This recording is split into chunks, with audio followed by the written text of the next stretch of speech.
Okay, week three, the science of motivation.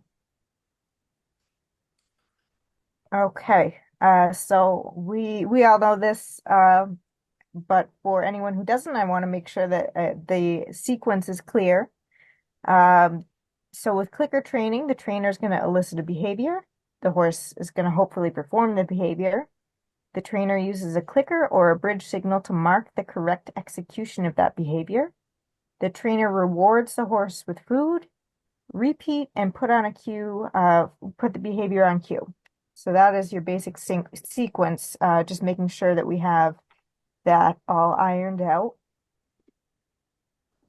Okay, why use a clicker? We talked about this a little bit, I think, the first week. So using a clicker or a bridge signal allows us to mark the specific moment the reward was earned.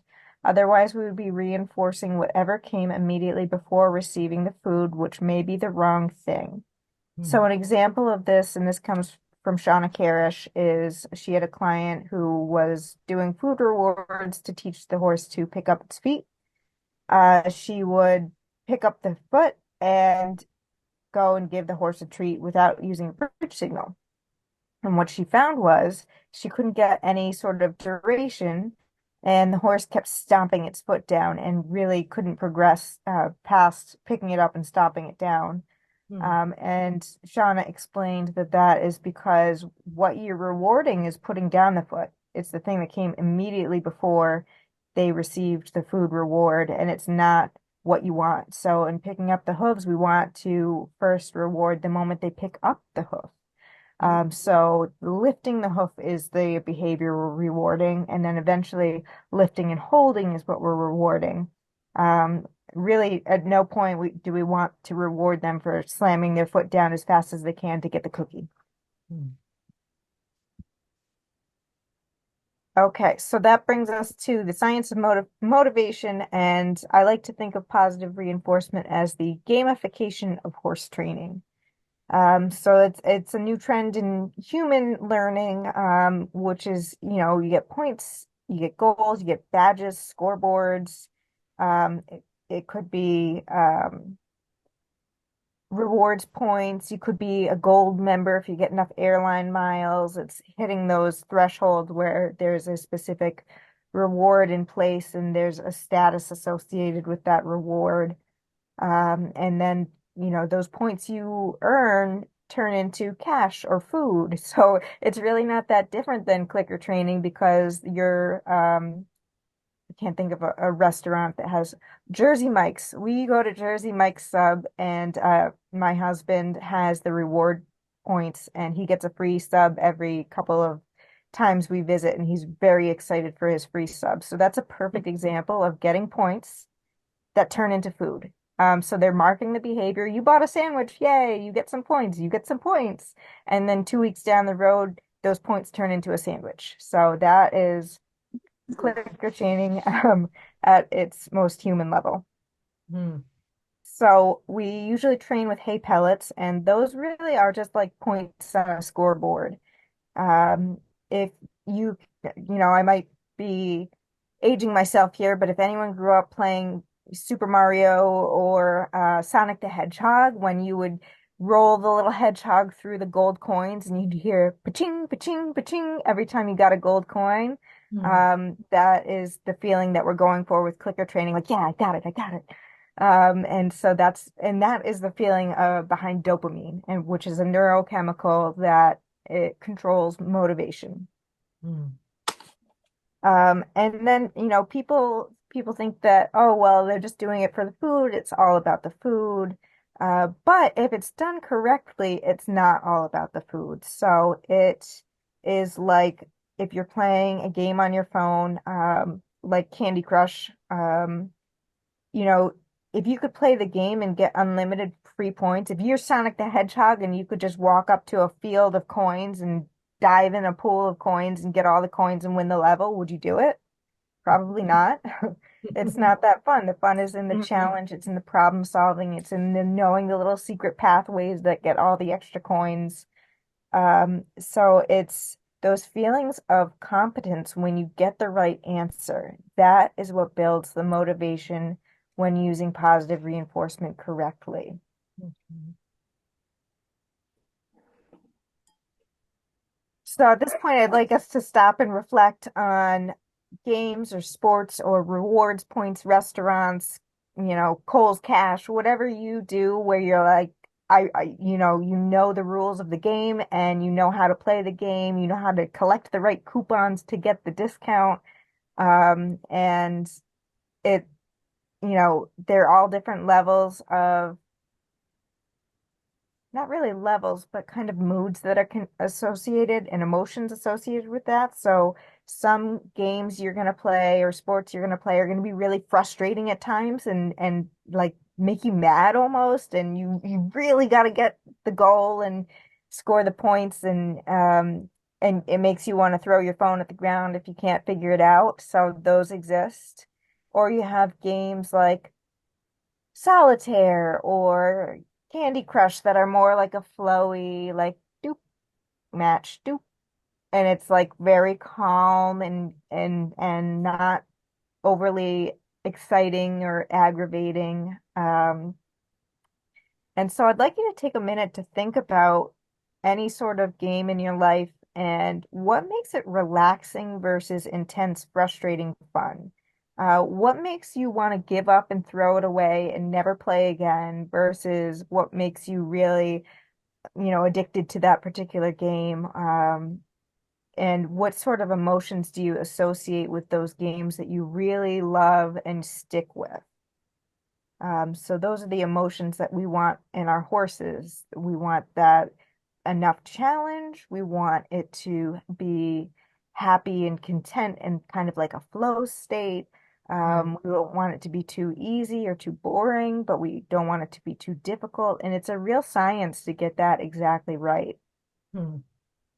And then in this case with our games, is there a visual or a sound effect that happens when you score points? And what do you feel when you hear that ting?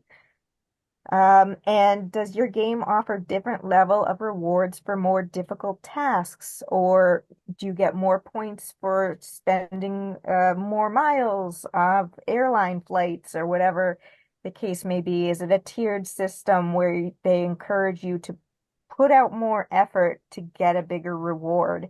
And is it worth it to you? So some of my friends and I have been playing a game, and there are really long ads in between each level. And it's interesting to see everyone playing it. And some of them are like, oh, yeah, it's not worth, I'm not going to sit there for 30 seconds and watch an ad. That's not going to happen. And others are like, I got to get through to the next level. And so everyone's motivation is going to be different. And the people who designed that game are banking on people like me who it's like, oh, I gotta get to the next level and I can focus on that game for that whole 30 seconds of the ad without losing interest or getting Right. frustrated or Hmm. having the ad be aversive enough that I don't want to play the game anymore. Right. So game people are really good at engineering things to get us hooked. Yep. Does anyone have any comments on that of games or programs or rewards that they just love? Well, I have a question, the last one, but it applies to working with your horse. Sure. How can you use that? Like, what would be the different levels of rewards if you're increasing the difficulty of what you're asking them or inviting them to do? Yeah, so a really good example of this was me working with Zial to get her in the horse trailer after her traumatic incident. Okay. She didn't want to go anywhere near it. And Z is a horse that I have been clicker training for many years, and she works for hay pellets or, very low value reinforcers. Mm, Uh, And when I was working with her, she was really engaged in the training and everything I wanted her to do. But the moment we walked over the trailer, she was like, and she walked away and started eating, the grass or whatever. yeah. The moment I brought senior feed out, which is a super sweet molasses feed, she Okay. walked right in the trailer. So Okay. I knew I was Gotcha. asking something big of her, so I knew I had to up the reward just to kind of Right. get her over that hump of fear. Right. So the level of reward is typically the value of the food that you're giving them. Like, can it be something else as well? Yeah, so this is where the creativity comes in. So it could Hmm. be that you give them some food and some scratches. You Okay. Yeah. reward them with a task that they just love doing, and then they get some cookies. So knowing what's reinforcing to your horse is what allows you to adjust that level of reward. So when you gave this prompt, for me, the first thing that came to mind was the like receiving coaching or personal instruction in sports is like one of the most motivating things for me, like way more than playing a game. And so like when a coach tells you you did good, for me that's like the best feeling, like the burst of a good feeling. And I Mm, was thinking about different times that I've received training and like what made it better or worse. hmm And I do think like that second question, do I get frustrated when I can't find the answer? Um, I think the difference between like great coaching and like whatever coaching is like how instantaneous the feedback is. Hmm. Like mm, for example, like if I do a skydive with a coach, I don't hear how I did till I get to the ground and we're looking at the video like it's minutes have passed and mm, it wasn't in the moment and I didn't have a chance to correct myself. mm, But when I do coaching on track with like a motorcycle instructor, we are in the comms and they're talking to me the whole time. And Ah, so the second I do something right, they're like, yes, that was yeah. great. And then mm, I instantly know, and that's kind of like makes me think of clicker training. Like I'm instantly Right. being rewarded, and my mm, body can remember, like I can take a snapshot of how that felt. So mm, I'm not just learning by being told something and relying on my memory. I'm able to take this like deep, like take all the information from that moment and like snapshot it with that instant reward.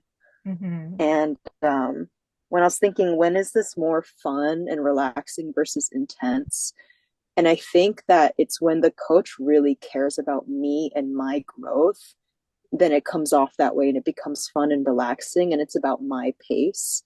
Hmm. When a coach has like their own personal interest and they're like, oh, like I'm thinking back to high school track, like, Grace, you're going to perform for me so we can go to like the state competition and I'm going to push you and I don't really care about you. You're just like, you're really scoring points for me. Yeah. That's when it's not fun and it doesn't feel good. Hmm. Yeah. Um, yeah, and then the sound effect is like hearing someone instantly give you that like validation that you did something right. Mm, And I do think like when it comes to coaching, the harder the task is, mhm. like getting praised for it.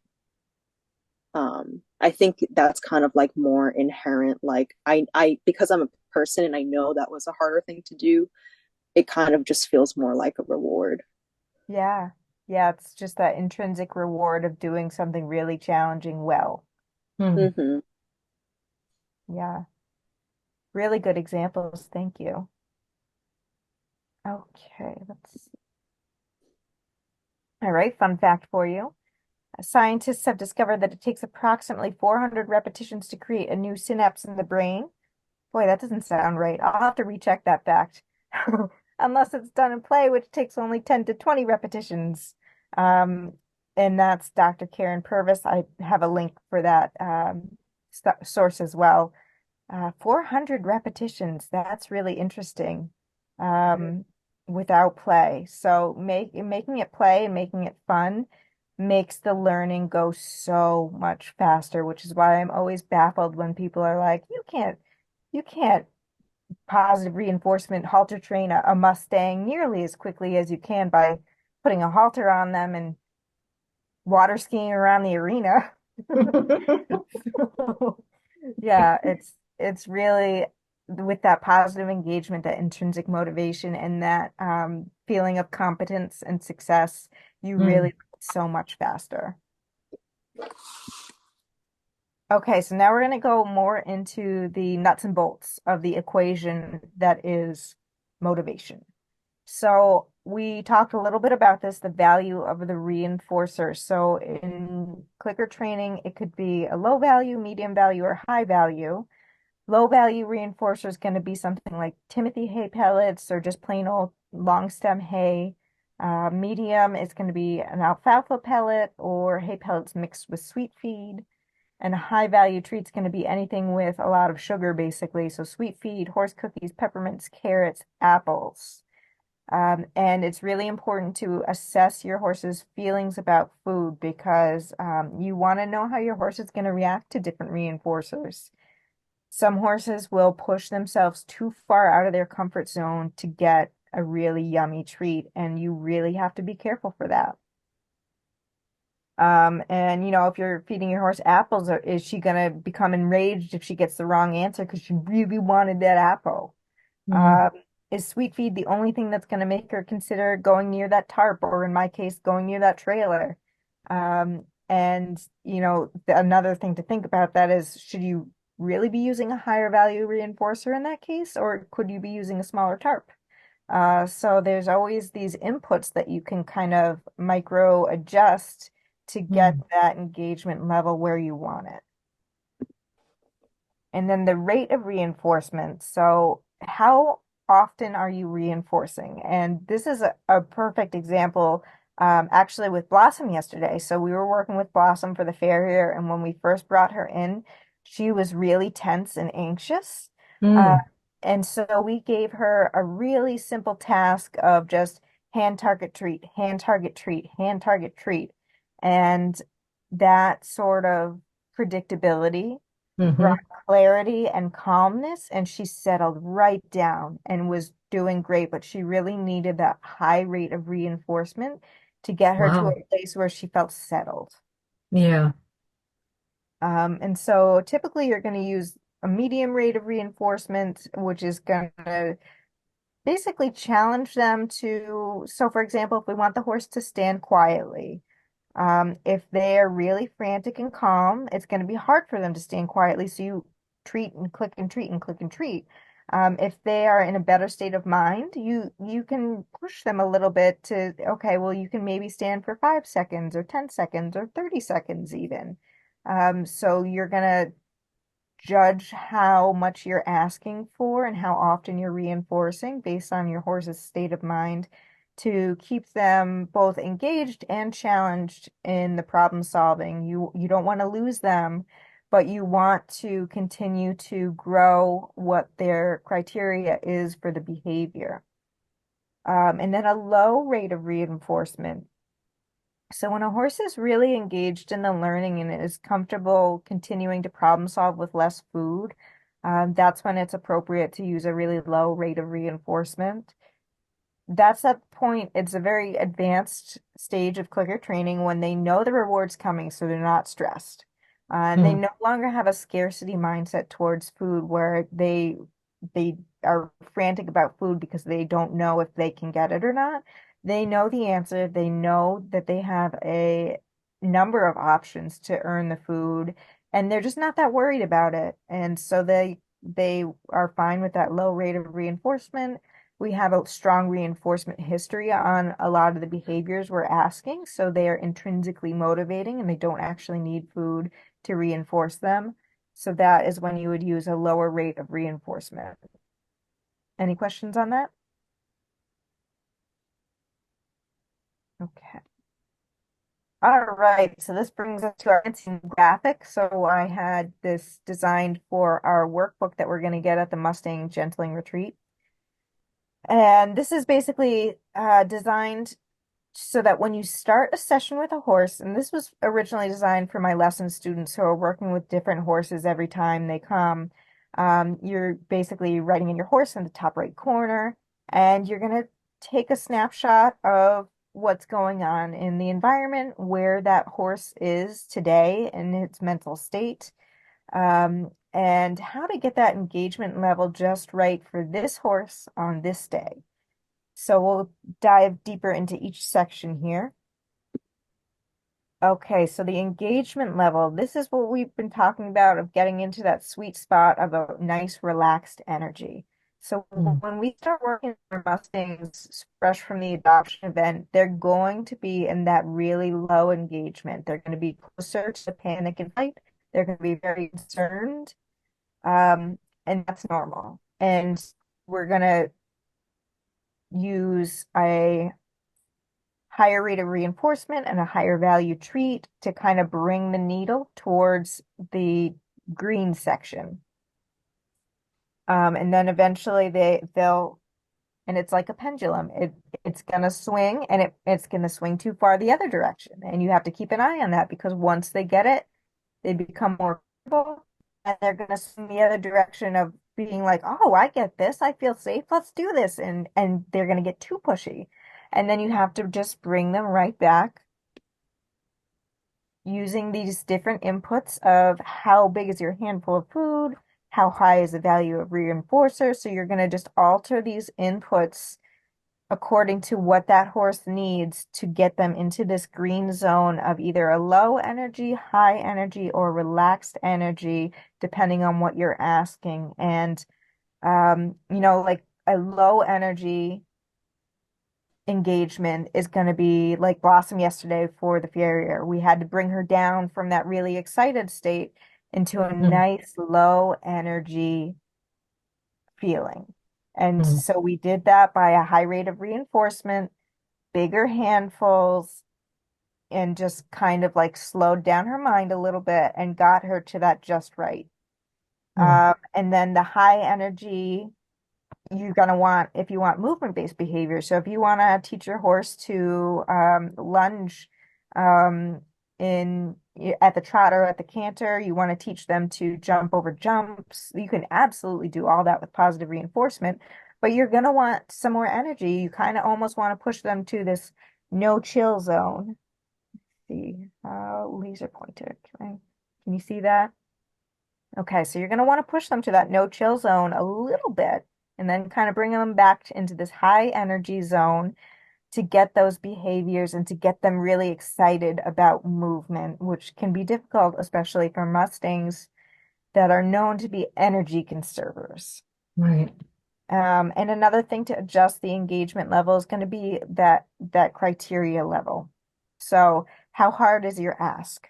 So if they're not really engaged, you don't want to ask a really hard level. You want to start small and build up um, that behavioral momentum and get to a point where they're more engaged before you increase the criteria. Now, interestingly enough, on the opposite side, so that's if we're talking they're hesitant, we don't want the criteria to be too high, or they won't be engaged, they'll probably walk away. On the other side, if the criteria is too high, then they're going to get frustrated and mad. So it's one of those things where you have to adjust what you're asking in the right direction so that they're comfortable. And when in doubt, go for an easier ask, something simple, something they have a long reinforcement history of. So maybe touching a target, touching a cone, something like that to get their head back in the, oh yeah, I know how to do this. I feel good about this.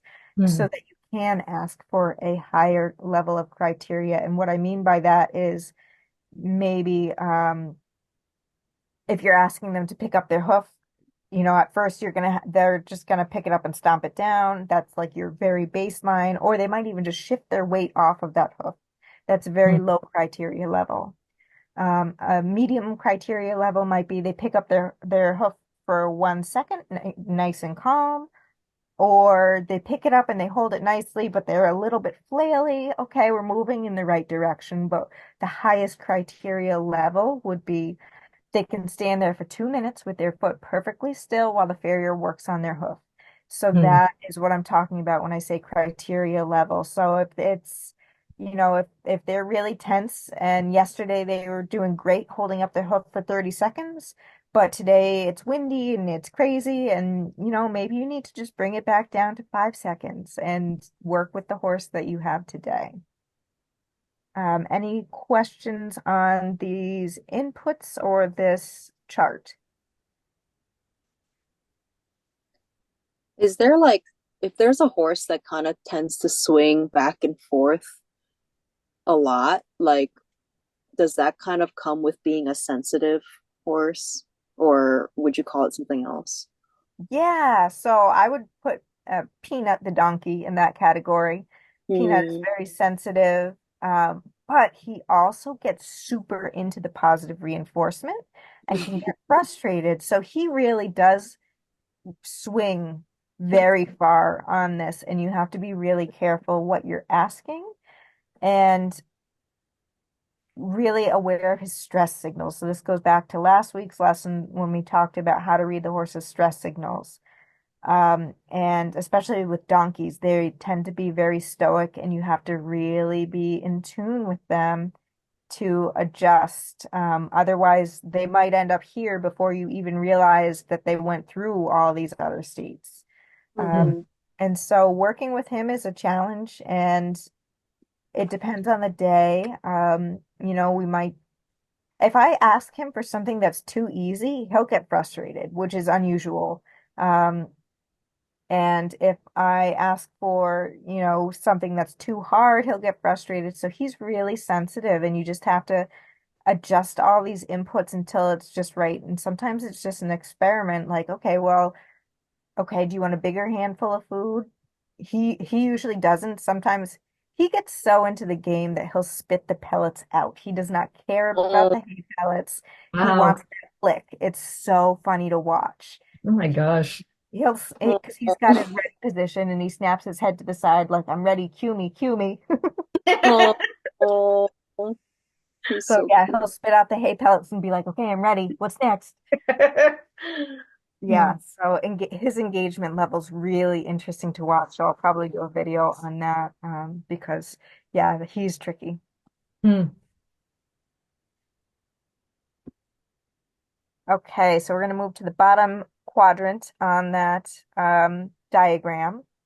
And so this is basically saying we're in snapshot mode. We're starting our training session with this particular horse. We want to think about every sort of stimulus that's going to be in the environment and how do they feel about it today?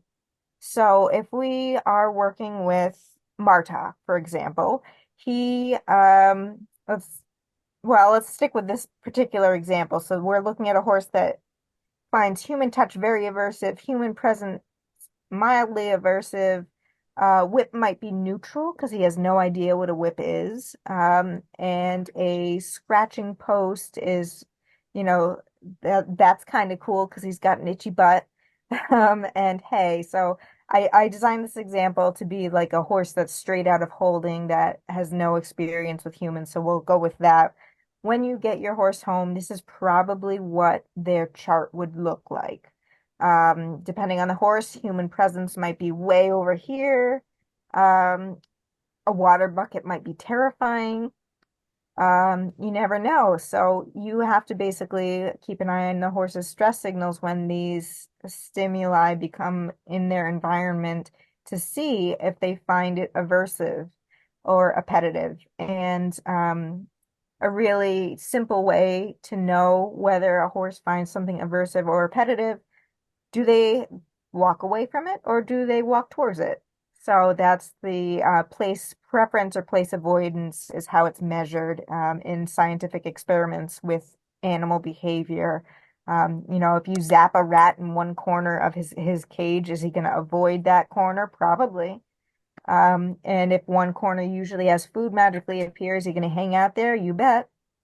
Hmm. So that's you're gonna, when you go into each training session and you have a couple of pages like this in your workbook for each training session, couple per day for the two training sessions, and you're gonna think to yourself, all right, what's this horse gonna encounter and how does he feel about it today? And the goal being, we want to move these items on this spectrum. So here's an example of that. So we want to move human touch to neutral and eventually to become appetitive. Uh, if we were using aversive methods and we used whips, we would want them to be afraid of the whip. And we would accomplish that by doing scary things with the whip, or tapping them with the whip or hitting them with the whip, and then the whip becomes aversive. So we talked about this a little bit in week one. conditioning neutral or aversive stimuli with by pairing it. So you're going to pair the whip with a fearful snapping of the whip, and the whip itself becomes aversive when it started out as just a random object on the ground that a horse had never seen. Mm.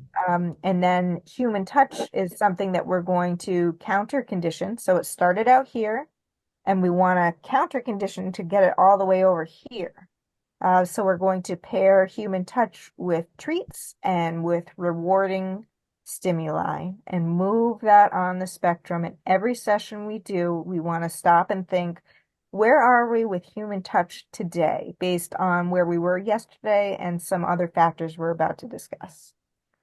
And then you might notice that hay is less of a draw to them now that they know what treats are. So they've learned what grain is, they've learned what treats are. They're kind of getting the hang of this positive reinforcement thing. The hay in the corner is not that enticing anymore, and they're actually willing to engage more with the human and become more curious. Mm. So we're just moving all of these things on this spectrum. Any other examples someone can think of or questions on this? Mhm. Okay. Okay, now we're going to go into the environment. So this is the bottom right corner. So the environment can be things that are triggering or supportive. So when you start your training session, you want to assess, is it really windy today? Is it rainy? Is it cold? Does it smell like campfire and the horse is distracted by that? And so a loud truck passing by or a dirt bike, that's going to probably be triggering, right? But then having a familiar environment or their horse friends right nearby that they can see, that's going to be supportive and basically cancel out some of the triggers.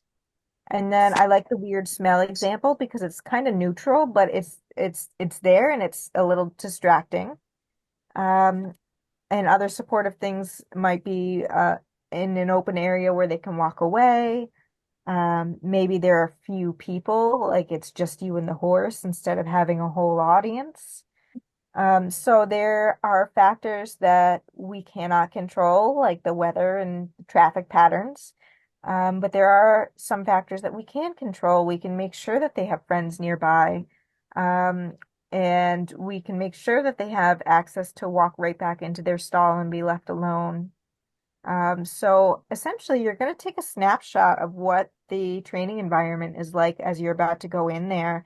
And it's uh, a mathematical equation. So we have a concept called trigger stacking, where a horse that's totally fine on a windy day, and he's totally fine with bicycles. But if a bicycle drives by on a windy day, all of a sudden he explodes, and you're like, what the heck? He's great with windy days and bicycles, but not at the same time because it's an additive effect. So you're basically adding up all these points of like loud truck passing by. That's like a 5 on the scale of 1 to 10 of things that are terrifying. And then it's windy, and that's 2 more points. And so you're kind of moving up. But then you have these supportive things, which can actually bring that score down to a more calm place. Uh, Mm. and eventually, when we work with our horses enough and we form a bond, our presence is going to become supportive, where maybe if they were by themselves and they saw a bicycle, it would be terrifying.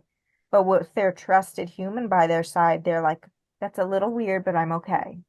So we want to be that safety for them that can kind of counteract some environmental stimulus. So we want to build that bond and trust, and that's what it's going to help with. You So, mentioned, mhm, sorry, you go ahead. mentioned you mentioned cold. What Mhm. does temperature have to do with um being triggering or supportive? That's a really great question. So that's one of those things that is just an observation. And I noticed that when it's cold, the horses have more energy. So it might not be that they're scared as much, as they are if they're on the verge of shivering and they are like wanting to stay warm by movement and then they hear a loud bang, they're going to probably be more likely to run away, even though they're really not that scared by it, but they just want kind of an Mm. excuse to move.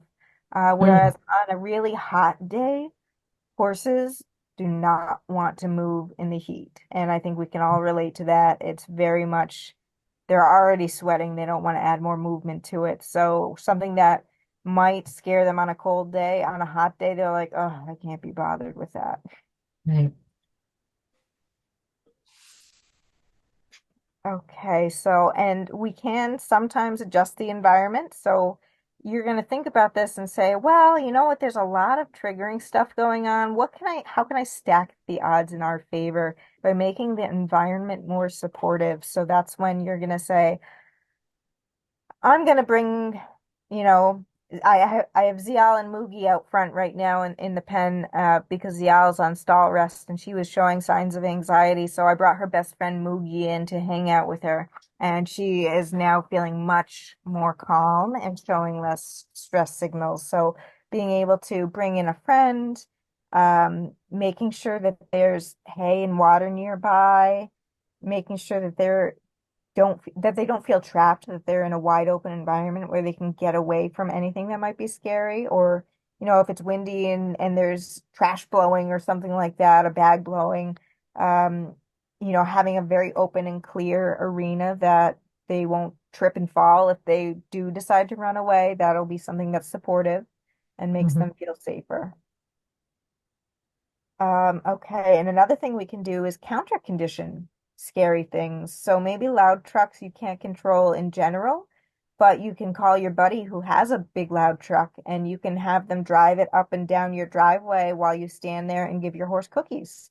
And before you know it, your horse lights up with excitement when it hears a truck because, ooh, truck is cookies. And that is the sound of a loud truck almost becomes a bridge signal to them of like, oh, am I going to get cookies now?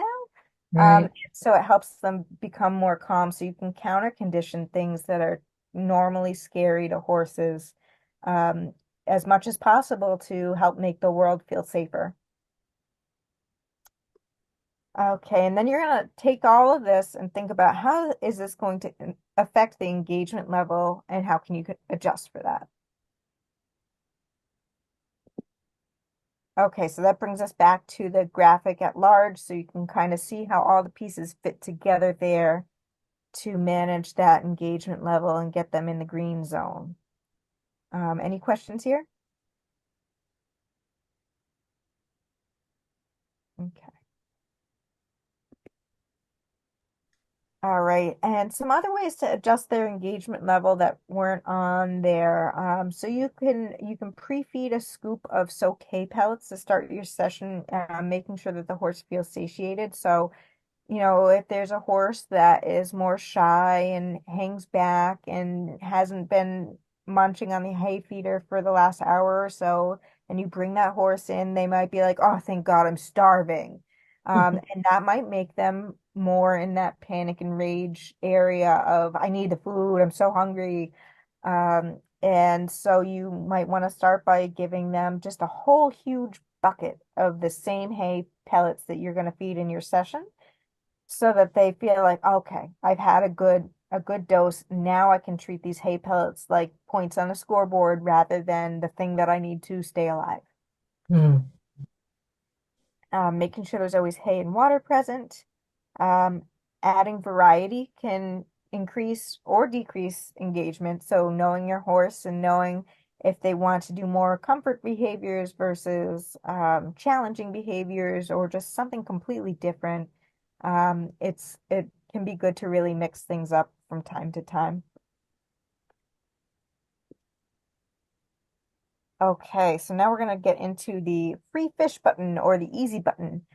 This concept comes from marine mammal training, and they were working with dolphins, and they would find that sometimes the dolphins would get really frustrated, and they wanted to make sure that they stayed in the green zone. And so they gave them a target that they could touch and just always get a free fish. So free cookies. So you might have a cone in the corner of the arena where what you're asking might be too hard. They might get frustrated. They're just going to walk over to their corner hit their free fish button and get some hay pellets. So that really reduces the anxiety level around it because they're going to feel more comfortable trying to problem solve if they know that they can ultimately just ask for a cookie. And then it can become more about the problem solving than about the food. And my example with Candy Crush, you can buy little power-up packs with actual human money to get through a really hard level.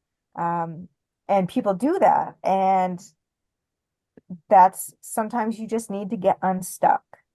Mm. And sometimes you just need to get past that really hard point. But Right. you don't see people who are like, yeah, I'm just gonna pay for every single level to move up the levels because where's the fun in that? You just throwing away money at that point. Mm. So because a lot of people are like, well, why would they ever try to problem solve or earn a treat when they can get free treats? Well, it's a game. You got to get them into the game. And if they keep hitting that free fish button, it is telling you something. It's telling you that what you're asking is too hard. You're moving on too fast. You are, asking for a criteria level that they're just not ready for yet. So you need to take it back. You need to make sure that they don't feel conflicted about it. If it's something that they're scared of, like walking on a tarp, maybe you walk on a mat first. So you bring it back down to a level that keeps them engaged without feeling like they need to hit that free fish button. And then the easy button is very similar to the free fish button. And this is something that I do with a couple of my horses, where if they Blue in particular, I would do two fists. One was the hard button, one was the easy button. So the hard button, I'd be holding a halter in one hand, and the easy button is just my fist. And so if she hit the hard button, I would bring the halter towards her nose. If she hit the easy button, I would pet her on the face and click and treat. And that has been a really long reinforcement history where it's a very comforting behavior that she finds safe and reinforcing. So she'll hit that easy button if she's saying, whatever you've gotten, that hard button is too hard and I want the easy button. Mm. And when you're doing it right, it might be like one easy button for three hard buttons. And then you've got a really good ratio and that the horse is engaged.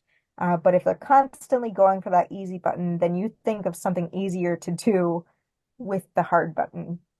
So that's a fun way to let the horse choose the level of engagement and criteria that they're going to want and be comfortable with, and to not lose that behavioral momentum. So if I just had a halter there and that was her only choice, um, she might say, that's too hard. It's not worth it. I'm gone, and, walk off in the field and be a mile down the trail. So being able to give her an alternate way to stay engaged in what we're doing is a really helpful tool for horses that are more sensitive. Your easy button has to be a behavior that has no conflict.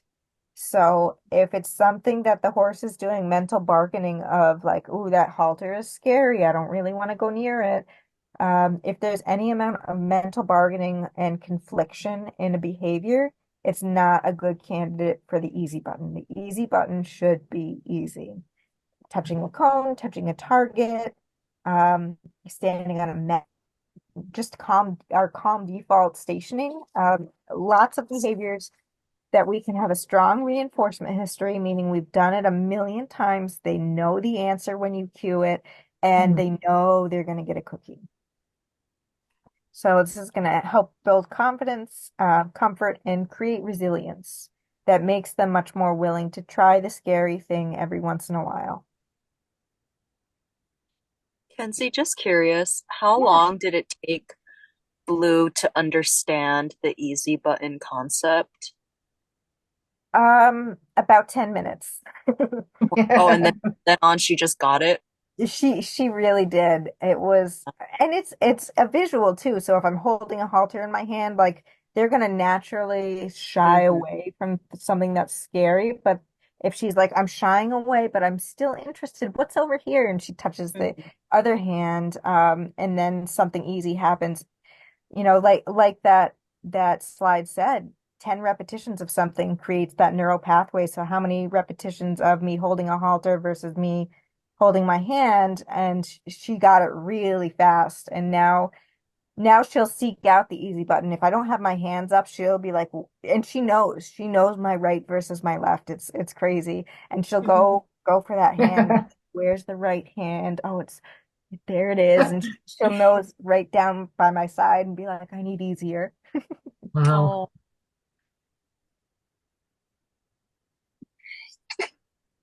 Oh, Okay. Um, Another advanced concept in motivation and positive reinforcement is called contra freeloading. So this is the concept that when given free choice of the same food, the horse is going to choose to work for the food because of that intrinsic motivation that we have created. So there was an experiment with rats that were trained to push a lever for food.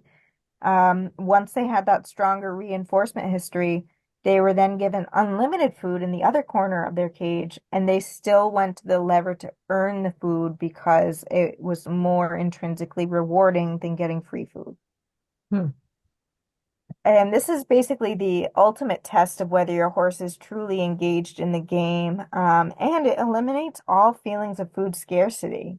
But it's important to note that frustration can still occur, and this is another peanut scenario. Peanut Oh. can have an entire pan of food and still get really frustrated that he can't figure out what the answer is.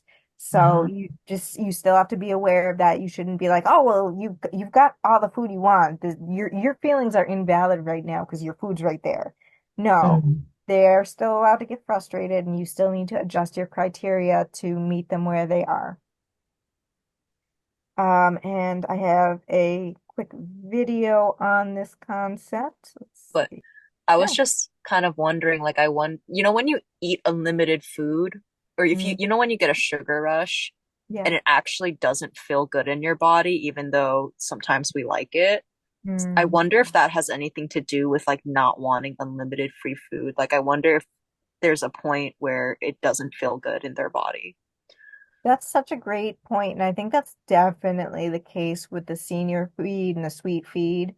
They can make their blood sugar spike and cause a lot of problems. But the Mm. interesting thing with horses is that because they are designed to be grazing animals, if we're training with hay pellets, it is so natural for them to just eat and eat and eat at that rate that we're handing them like 3 to 5 pellets. Here you go, here you go. That mimics very much what they would do in nature in a field of grass of, ooh, bite of grass here, ooh, bite of grass. And they'll do that, I think like 20 hours a day they graze. So with horses in particular, and this is really interesting because I had a clicker training lesson with my dogs yesterday, and I that was my first question for the trainer because I don't know how to clicker train dogs. Was well, how do I do this if I can't just give them unlimited food all the time? Because I know that wouldn't be healthy for them. So Mm. that was an interesting experiment for me. But with horses, with hay pellets, that's really a nice thing about clicker training horses. Cool. Okay. So this is a video of Zial doing some demonstrations on contra freeloading. Can everyone see it? Yep. Are you ready for your training session? Can you hear it?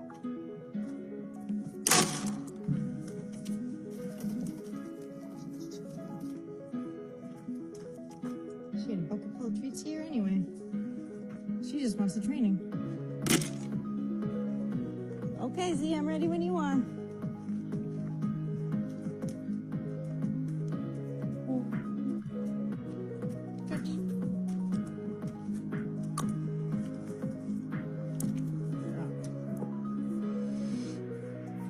She just wants the training.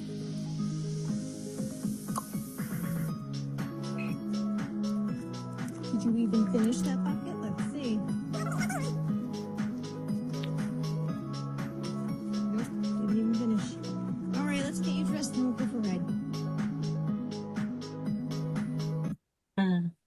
So that's an example of Zial, who's been clicker training for years. She'd rather earn the treats any day versus eating a bucket of treats that she knows is there. And here is another really great example of contra freeloading, which is when we were working with Martok and decided to see if he would work for Snow. So as you can see, Snow was an unlimited resource completely surrounding him, and he did really My treats. Two, one. Very nice, Miss. Whole handful of snow for that. I'm sorry, Kirby. I'm being attacked. Two, one. Very nice, buddy. Oh my gosh.